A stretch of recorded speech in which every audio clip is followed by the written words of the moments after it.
said, I got to get to my three final guests because they're basically the gas that makes the show go. One of the smartest cats I know. He's the chair of the law faculty of the U.S. Coast Guard Academy, where he serves as a permanent professor of law. He teaches courses in constitutional law, international law, and national security law. He's the author of the wildly successful book, The National Security Court System. Here is the captain, Glenn Sulmasy. There he is! I tell you, you are a good-looking man.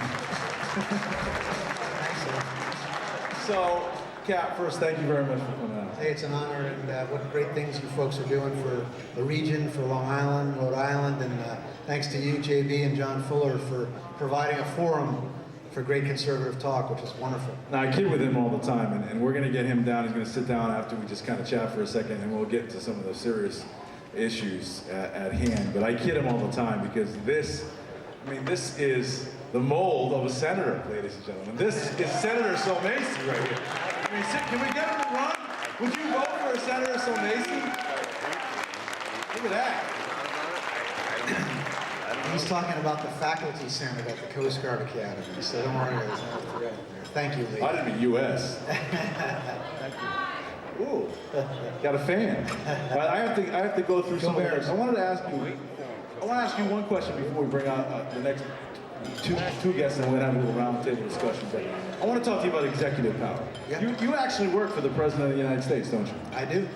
Has there been an abuse of power as far as the President of the United States is concerned? That's a great question, Lee. And for everybody, I really don't think what we're seeing is a general trend in America where executive power in the Bush administration and now in the Obama administration is continuing to increase, where the real power is supposed to be in the people. The founders anticipated that the power would be in the legislature, in the House of Representatives, and the Senate, the closest to the people. And what's happened is Congress has abdicated its constitutional mandate and authority and responsibility and allowed the Supreme Court to become tremendously powerful, and the president becoming increasingly powerful institutionally. Not necessarily the individual, but the actual institution of the presidency has become way too powerful domestically. Yeah, but how do you grab that back? I think we have to have people run for Congress, like some of the folks in the room and some of the folks that are running, and people out throughout the United States to run that recognize the power of Congress is the paramount, because that is the closest to everybody in the room, to the people of the United States of America. How about the judge leaders of the world, like Supreme Justice? Can't they rein the president in? The Supreme Court is unique. Remember, the Supreme Court also, Lee, the two institutions that have grown, the Supreme Court is so powerful now, way too powerful, much more so than the founders ever anticipated. And almost everybody in this room I speak to is a person that loved the founders, believes in American exceptionalism. And the founders thought the Supreme Court would be the least important, thus Article 3 of the three branches. And actually, if you look at history, all of you know, there was a Congress, there was a building for that. There was what we call the White House, was once the presidential palace, the White House. And then where was the Supreme Court? The basement of the Senate, because it was thought to be the weakest of the three branches. So we've allowed this to take place, where I wouldn't want the Supreme Court having any more power than they have. The real power, because remember, the Supreme Court has zero accountability to everybody in this room and any citizen of the United States. They're unaccounted, unelected, life-tenured justices with black robes from Harvard and Yale. I don't want them telling me what to do. All right, Glenn, sit, don't move. Get your questions ready for Glenn. He'll be part of the discussion in just a second. Up next is a gentleman that I'm lucky to get a chance to talk to him each and every Monday morning. His name is Mr. Scott Bates. Connecticut's international man of mystery, Scott Bates, is the president of the Center for National Policy in Washington, D.C. He's led democracy efforts in Kosovo, the Persian Gulf, Iraq, and Afghanistan. He also doubles as the police commissioner in Stonington. Please welcome Scott Bates. All right, Scott Bates, the president for the Center for National Policy down at Washington, D.C., think tank. And he calls every Monday morning. He is the main go-to guy when it comes to foreign, as far as foreign expertise. And Scott, I want to get in a little roundtable in a second, but thanks for coming out. I know you're always really busy. Well, it's great to see you, Lee. And is your mother-in-law here tonight? Oh, yeah. Where is she? Right Mrs. there. Speziale, I had my prom dinner at your house, so thank you. Yes, I did. God bless you. Thanks. And one other thing, folks, and a very serious note. What Lee Elci does for this region is something very, very special, because you go up and down that radio dial, right? And all you hear is national programs, corporate things. This is hometown. This is democracy. This is a really special thing. So please thank Lee Elci. Thank you. You know, every time I talk to you on Monday morning, you know, I'm not making it up. Same goes for you, Billy. I learn something every single time, and I know the people that are listening, they do too. Whether you know you're teaching people different things or different life lessons, you really are.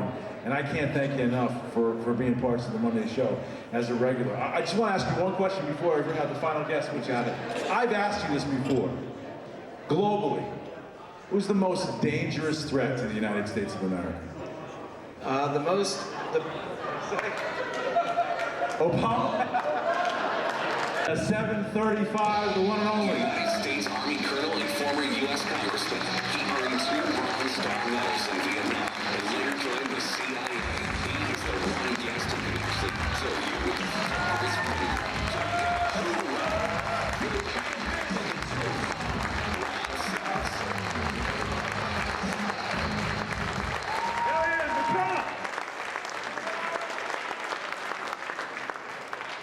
All right. Do we have, technically speaking, do we have one more mic? I'm short one mic. If we can get one wireless. Colonel. Sir. First question. I mean, honestly, can you really kill someone with one finger? The lead-in says, my pinky. Pinky. My pinky. My wife says, that's not true at all. It's not your pinky, it's your thumb. And if you don't believe me, I could do a demonstration. You want to demonstrate on me? Is David Collins here? Just kidding. Just kidding. Just kidding. That's a joke. Okay, so my wife said, you tell that joke, it better be a joke, because that's not funny. So if David is here, just a joke, Dave. Well, speaking of jokes, did you hear about the CIA interview process for an assassin? They had to hire an assassin. They had 3 candidates, 2 guys and a girl. First guy comes up, they said, here's a gun, your wife is in the room, go in and shoot your wife. He says, well, I'm not going to do that. They said, well, you're not qualified to be an assassin, get out of here. Second guy comes up, they give him a gun, go in, shoot your wife. Goes in the room, 5 minutes later he comes out, tears running down his face. I can't do it, I just can't do it, I love my wife. Get out of here, you're not good for an assassin. So now it's the lady's turn.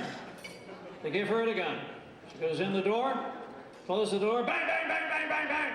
6 shots. There's a moment of silence and they're screaming and yelling. 3 minutes later she comes out of the room and she says, some idiot put blanks in the gun so I had to beat him to death with a chair. She got the job. That's about all I can tell you about the CIA, Lee, without shooting him. Wait, it says here, though, you started in the CIA in 1979? 1960. 1960, excuse me, 69. There are rumors, Rob, that you're still actively part of the CIA. Is that true? It's just a rumor, Lee. It's I just can a rumor. assure you of that. And if you press me on it, we'll have to go behind stage and talk about it, and I'll show you my thumb trick. That's a joke. It's a joke. One question for you, and then we start Yes, the whole panel. Of course. Is the Republican Party dead? I'm a Republican. Last time I checked, I had a heartbeat. So no, the Republican Party is not dead. The Republican Party is alive and well. You can't win this state. The Republican Party. There are moderates and conservatives in this state that are fed up with the progressive liberal policies of Governor Malloy and his whole gang, and that's got to come to an end. Citizens arise. Citizens arise. All right, listen, I would love to spend hours with these guys. Unfortunately, I know Mohegan Sun doesn't want us to do that. So this is the panel. You guys love these guys or what? These are the guys giving us a few more minutes, at least 15, 20 minutes. Hopefully, please, let us do that. If you have questions, raise your hand. Emily will come find you, and we can start the conversation. Just really, I want to ask the first question, and just kind of feel free. Guys, jump in and kind of just have a discussion. I know we didn't talk about any of this stuff, but I might as well start with one of the hottest button issues you can possibly imagine. Ron from Ron's Guns is right over there. Gun issues, perspective on gun issues. I'll start with you, Glenn. Where do you stand on guns, and then just jump in. First, I'd like to thank Ron for what he does for the citizens of the United States and for Connecticut. So thank you, Ron, for all you do. I think that speaks volumes for where I stand. The Second Amendment is pretty clear. The Constitution says you have the right to bear arms. You do have the right to bear arms. The founders anticipated that. And you, most importantly, have the right to protect yourself against the federal government. And that was the intention by the founders when they drafted the Constitution. I stand by that now. I stand by it when I was a cadet, and I stand by it in the future. David? You know what, Professor, that was very profound. And you're absolutely right. 27 words, 2 commas, and a period. That's the Second Amendment. It wasn't 7 paragraphs. It wasn't the 15th Amendment. It was the Second Amendment. And that's it, basically. Reading into it, trying to stretch it, massage it, change it, turn it upside down, and screw with it is in America. We don't have a gun problem. We've got a problem sending a message. We've got a problem that is not a silver bullet problem. It is a multi-pronged issue. It needs to be swift and severe punishment. It doesn't need to be tweaking the sentence of a judge. Somebody commits a violent crime, you lock their ass up for a long time, period, end of story. And I can guarantee if you do that, then the SOB doesn't come out and do it again. Amen. Thank you. I'm in the habit of carrying a Constitution in my pocket because every public official, whether it's military, whether it's CIA, whether it's a state representative or a member of Congress, U.S. Senate, or any one of them, they all raise their right hand and swear an oath to uphold the Constitution and laws of the United States of America. And the Second Amendment makes it clear, a well-regulated militia being necessary to the security of a free state. A free state. The right of the people, the right, not the permission, not the privilege of the people, to keep and bear arms shall not be infringed. That doesn't mean should not, could not, shall not. It's mandatory. It's not discretionary language. It's clearly stated. And if you don't value your freedom, then turn your guns over to the government, as they did in the 30s in Nazi Germany, and we know how that worked out. Not very well. Scott?